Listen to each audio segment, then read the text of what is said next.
नमस्कार. आज आपण एका बातमीवर चर्चा करणार आहोत, जी म्हणजे वरवर पाहता खूप स्थानिक वाटते.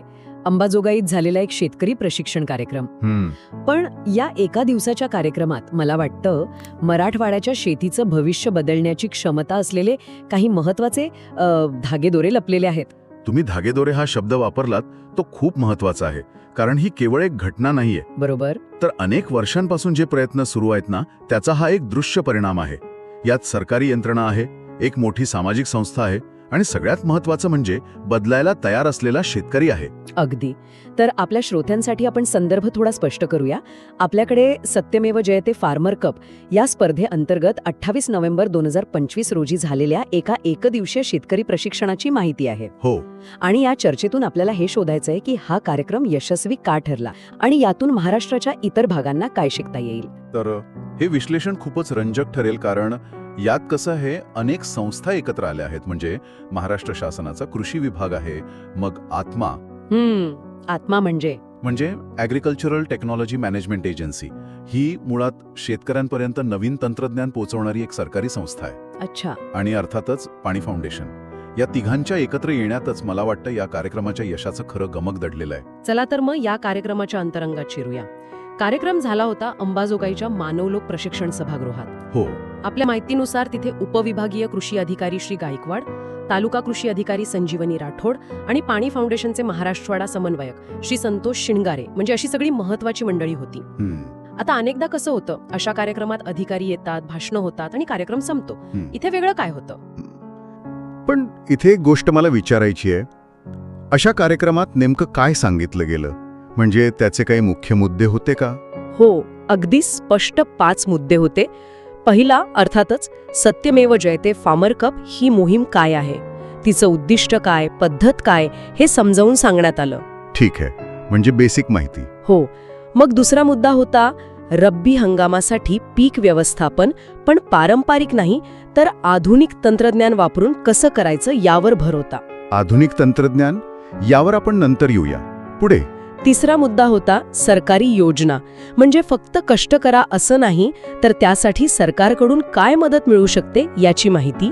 चौथा आणि माझ्या मते सगळ्यात महत्वाचा मुद्दा, महाविस्तार AIचा वापर, AI शेतीच्या प्रशिक्षणात. हो, आर्टिफिशियल इंटेलिजन्स. आणि पाचवा मुद्दा होता की या रब्बी हंगाम 2024-25च्या पीक स्पर्धेत भाग कसा घ्यायचा. म्हणजे हे सगळं ऐकून असं वाटतंय की हा एक पूर्ण पॅकेज देण्याचा प्रयत्न होता. अगदी. हा एक सर्वांगीण दृष्टिकोन आहे. हे केवळ हरभऱ्याला पाणी कसं द्यायचं हे सांगण्यापुरता मर्यादित नाहीये.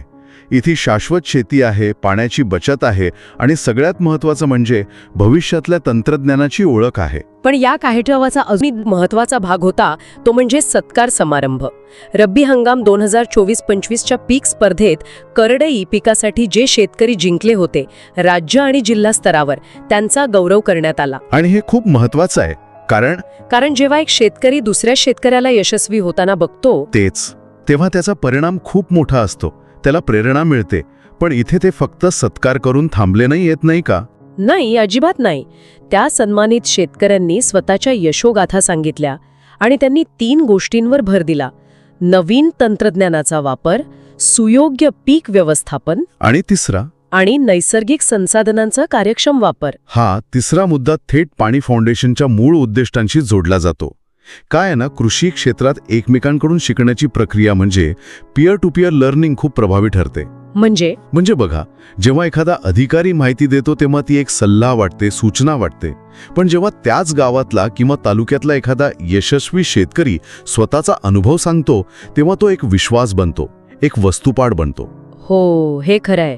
त्याने केलं तर मी का नाही करू शकत, असा विचार येतो मनात. अगदी.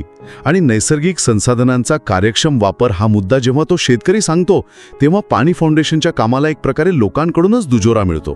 ठीक आहे, म्हणजे प्रशिक्षण झालं, प्रेरणा मिळाली, पण या सगळ्याचा परिणाम काय झाला?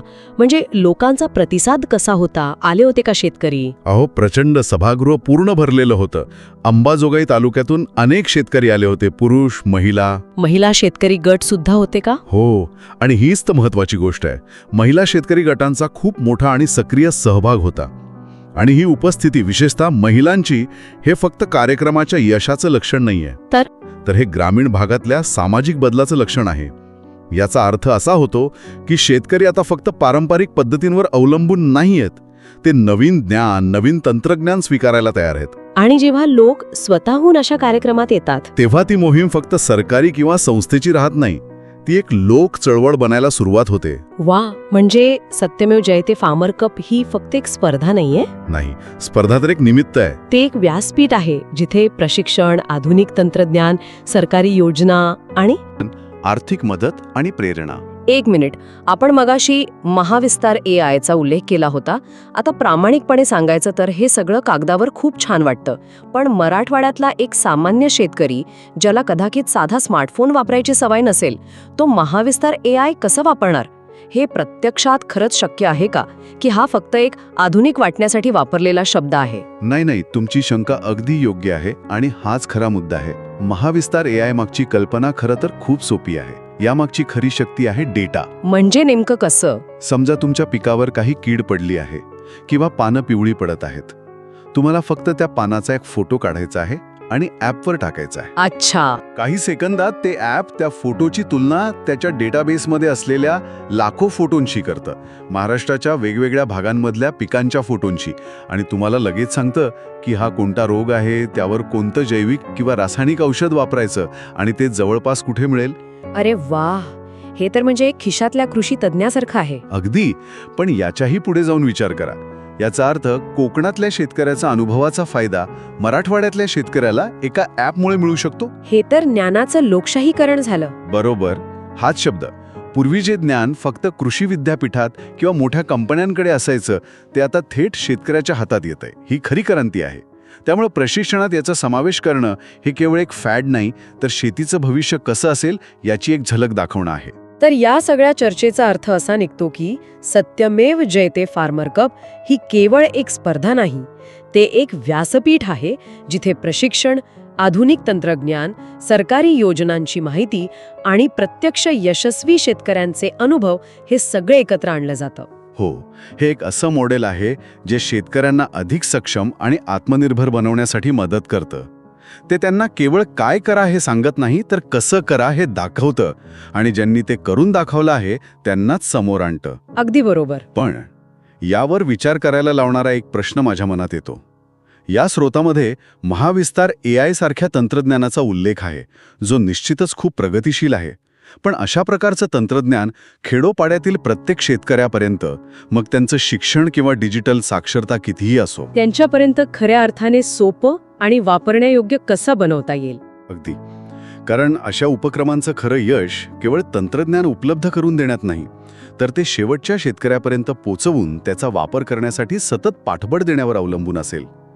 या तंत्रज्ञान आधारित कृषी क्रांतीचा पुढचा टप्पा गाव पातळीवर कसा दिसेल, हा एक महत्त्वाचा प्रश्न आहे. कारण तंत्रज्ञान स्वीकारण्याची प्रक्रिया ही केवळ एका दिवसाच्या प्रशिक्षणाने पूर्ण होत नाही. त्यासाठी सातत्य